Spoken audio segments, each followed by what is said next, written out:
তারপরে একটি তাফসীরুল কিতাব থেকে হাদিস, হযরতে উমর ছিলেন মক্কা নগরীর প্রেসিডেন্ট। মক্কা নগরীর প্রেসিডেন্ট হিসাবে তাকে সম্মান করা হইতো।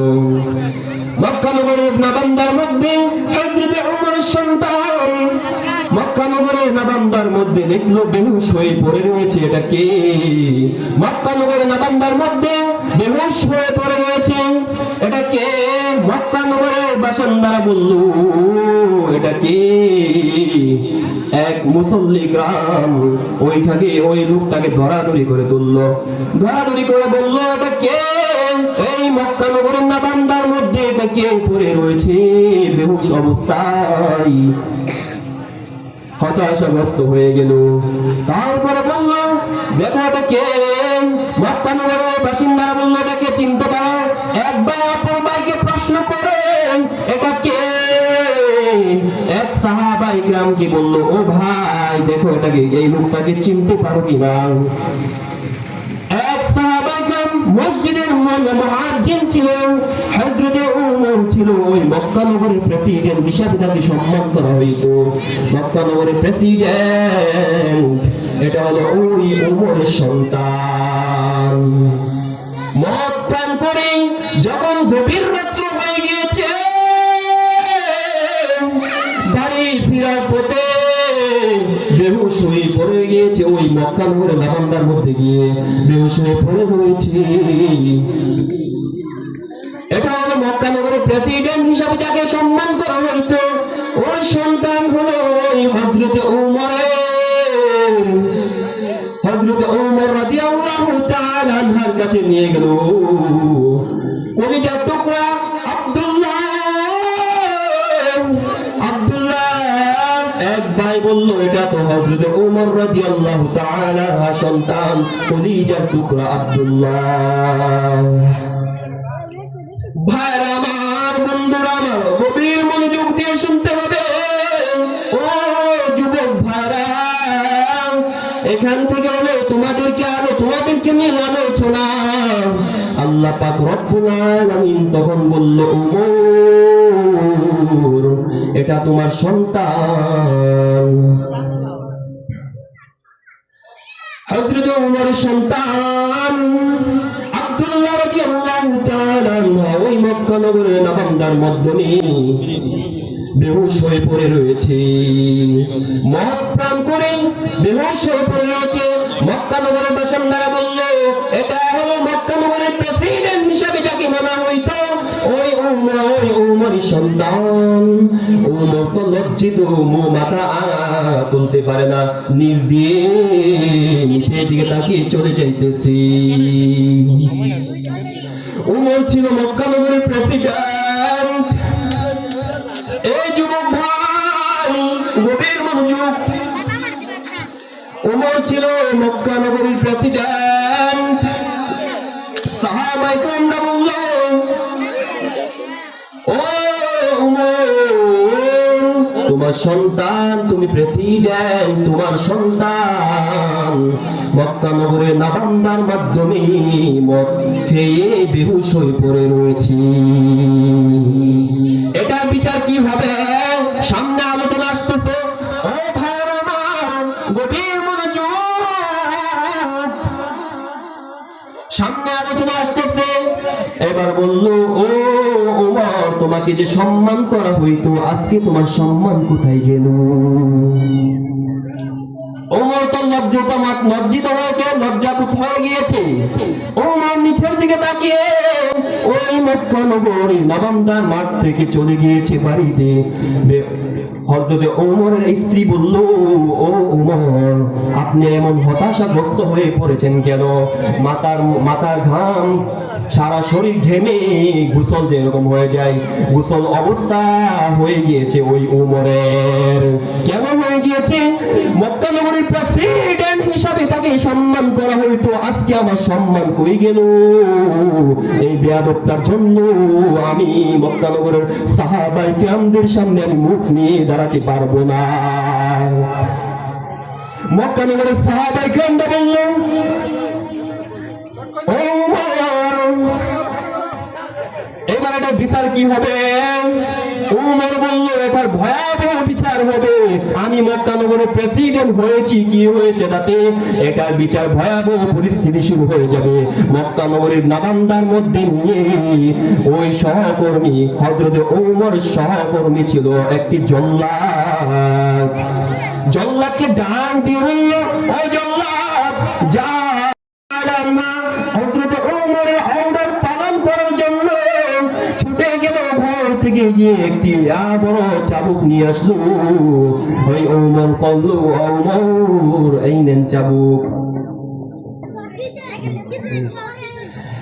উমর রাদিয়াল্লাহু তাআলা আনহা মাথার মধ্যে পাগড়ি ছিল, ওই পাগড়িটা খুলে তার সন্তান কলিজার টুকরা আব্দুল্লাহ বিন রাদিয়াল্লাহু তাআলা আনহা, তারপরে হাত দুইটা পিছনে নিয়ে ওই হযরত ওমর রাদিয়াল্লাহু তাআলা আনহার মাথার পাগড়িটা খুলে নিয়ে ওই আব্দুল্লাহ রাদিয়াল্লাহু তাআলা আনহার হাতের মধ্যে বেঁধে নিয়ে এলো। ওই পিলারের নাবান্দার, ওই মক্কা নগরের নাবান্দার মধ্যে পিলারের সাথে বিট মুড়ে বাঁধিয়ে ওই বড় বড় যে বড় চাবুক ছিল, জল্লাদকে আহ্বান করলো, ও জল্লাদ, যাও ওই চাবুক দিয়ে ওই বেয়াদবটাকে আঘাত করো। জল্লাদে হযরত ওমর রাদিয়াল্লাহু তাআলা আনহুর মুখের দিকে একবার তাকাই, আর একবার ওই কলিজার টুকরা হযরতে ওমর সন্তান কলিজার টুকরা আব্দুল্লাহ রাদিয়াল্লাহু তাআলা আনহুর মুখের দিকে তাকাই, বলল, ও ওমর, আমি কি করব? এই বেয়াদব, তুই যা, তোকে আমি অর্ডার করেছি তোর চাকরি বাঁচাতে যাস, তুই যা, তোর যে অর্ডার আমি করে দিই তুই সেই অর্ডার পালন কর। জল্লাদ হতাশাগ্রস্ত হয়ে গেল, কি করবে? তার চাকরি যদি বাঁচাতে চায় তাহলে তো আঘাত করতে হবে। আঘাত করার সাথে সাথে যে সময় একটি আঘাত দিয়ে করলো হযরতে আব্দুল্লাহ বিন রাদিয়াল্লাহু তাআলা আনহুর শরীরের মধ্যে এরকম ভাবে সাদা জুব্বা গায়ে ছিল ওই আব্দুল্লাহ বিন রাদিয়াল্লাহু তাআলা আনহুর গায়ে। এদিক দিয়ে একটা দাগ হয়ে গিয়েছে বাড়ির জিন্দিরের চাবুক ছিল, এই জিন্দিরের চাবুক দিয়ে আঘাত দিতে লাগলো। এক এক করে তিনটা বাড়ি হয়ে গেল। হযরতে ওমর রাদিয়াল্লাহু তাআলা মক্কা নগরে নাবান্দার চেয়ারের মধ্যে বসে বসে দেখতেছে শত শত সাহাবায়ে কিরাম ওই মক্কা নগরের নাবান্দার সামনে মাঠের মধ্যে তাকিয়ে রয়েছে, বিচার দেখতেছে। ও সাহাবায়ে কিরামরা, এটা যদি তোমাদের একজন কোন মুসল্লি কামদের ছোটভাবে একটা সাহাবায়ে কিরামদের সন্তান হতো, আমি জানি না তোমরা কি বিচার করতা, কিন্তু তোমাদের আসল যে বিচার তোমরা চাইতে এর থেকে ভয়াবহ বিচার আজকে আমি ওমর করাম। কেননা আমি আল্লাহ পাক রব্বুল আলামিন সম্মানিত একটি সাহাবায়ে কিরাম হযরত ওমর রাদিয়াল্লাহু তাআলা আনহু, হযরত ওমর বলল, নবী করিম রাসূলুল্লাহ সাল্লাল্লাহু আলাইহি ওয়াসাল্লাম বিশ্ব নবী জানিয়ে দিলেন, ও পয়গম্বর, যত যত নবী করিম রাসূলুল্লাহ সাল্লাল্লাহু আলাইহি ওয়াসাল্লাম রয়েছে তার থেকে সম্মানিত সাহাবায়ে কিরাম ছিল ওই হযরত ওমর। আমার ভাইরা, আমার বন্ধুরা, গভীর মনোযোগ দিয়ে শুনিয়ে নেন, তাহলে দেখো মতপান করার কি শাস্তি হয়। আল্লাহ পাক রব্বুল আলামিন সাহাবা, আল্লাহ পাক রব্বুল আলামিন ওমরকে অনেক সম্মান করত। হযরতে বিশ্বনবী রাসূল আকরাম সাল্লাল্লাহু আলাইহি ওয়াসাল্লামের অনেক কাছে সাহাবায়ে কিরাম ছিল হযরত ওমর। যেই কথা বলতেছিলাম যুবক ভাইরা আমার, ও পর্দার অঞ্চলের মা ও বোনেরা, আজকে ভালো করে শুনিয়ে নাও, তোমার সন্তানদেরকে স্কুলে চাইতেছে, তুমি একটু খেয়াল করে রাখো। হাতের মধ্যে অ্যান্ড্রয়েড ফোন তুমি ধরিয়ে দিয়েছো, তোমার সন্তান গিয়ে ঠিকমতো স্কুলের মধ্যে ক্লাস করতেছে না কি করতেছে, ক্লাসে কি করতেছে, কোনো আড্ডা মারতেছে, তুমি কি সেটা ভাবছো নাকি? হাতের মধ্যে অ্যান্ড্রয়েড ফোন দিয়েছো, বয়স মাত্র 15 থেকে 16 বছর, এই দুনিয়া গোটাই বাংলাদেশ এমনি ফোনের মাধ্যমে ব্যস্ত হয়ে গিয়েছে। আমি যে কথা বলতেছিলাম অল্প কিছুক্ষণ আমি আলোচনা করে আমি শেষ করে নিব। ও পর্দার অঞ্চলে মা ও বোনেরা গভীর মনোযোগ দিয়ে শুনিয়া নাও। হযরত ওমর রাদিয়াল্লাহু তাআলা আনহু জল্লাদকে অনুরোধ করার পরে তিনটা জল্লাদ ও জল্লাদ চাবুক নিয়ে দাঁড়িয়ে রয়েছে। চাবুক নিয়ে তিনটা আঘাত করলো ওই হযরত আব্দুল্লাহ বিন রাদিয়াল্লাহু তাআলা আনহু শরীরে। আব্দুল্লাহ বিন রাদিয়াল্লাহু তাআলা আনহু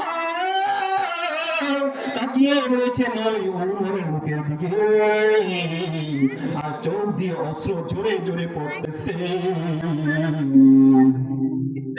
এ যুবক ভাইরা আমার, গভীর মনোযোগ। হযরত আব্দুল্লাহ বিন রাদিয়াল্লাহু তাআলা আনহু ডাক দিয়ে বলল, ও বাবা, আমার ভুল হয়ে গিয়েছে, আমাকে ক্ষমা করে দাও।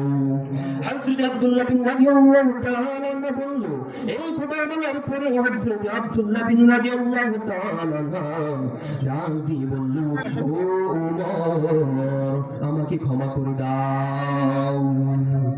আল্লাহ পাক রব্বুল আলামিন জানিয়ে দিয়েছেন বিশ্বনবীকে, ও বিশ্বনবী, আপনি আপনার ওমরের যত সম্মান করে দিয়েছেন, ওই ওমর ততখানি সম্মান রেখেছে।